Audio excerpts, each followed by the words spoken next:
In this video, I will be discussing the benefits of Jerusalem artichoke, and I will also be discussing its propagation.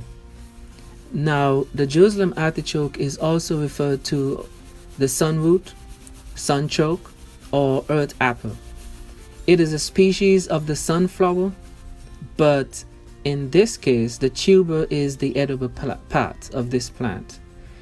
It's also a source of dietary fibers, and unlike the other type of tubers, such as the potatoes, yams, the type of carbohydrate found in these type of tubers is referred to as inulin.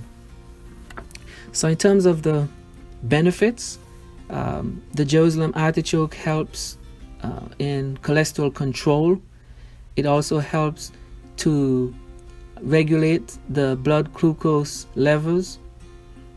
It's also useful to aid digestive problems, and this is because it's rich in vitamin B, especially vitamin B1.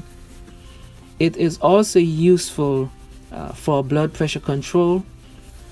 1 cup of the Jerusalem artichoke contains 643 milligrams of potassium, whereas it contains 6 milligrams of sodium. It's also an immune system builder, as it is rich in vitamins A, C, and E. The Jerusalem artichoke is quite easy to propagate. They can quite be invasive, so if that's a concern, you could actually grow it in a raised bed.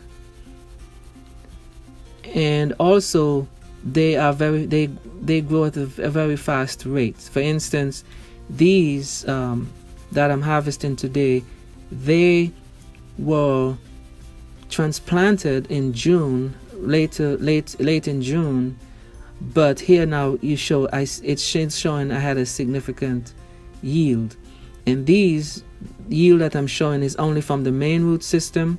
There are also tubers that were dispersed throughout the raised bed at various locations. And now in this case, I'm deciding I will not be using these in this time around. I'm just going to replant them in the beds here, and the remainder, the smaller ones, I'll just have them in some pots, and so that I could have them multiplied, because I haven't been growing this for a long period of time. I basically started with 1 tube, and that was able to produce enough plant that now brought me to the point where I am currently. Thank you for watching, and remember to subscribe to the Petersville Farm channel. Thank you.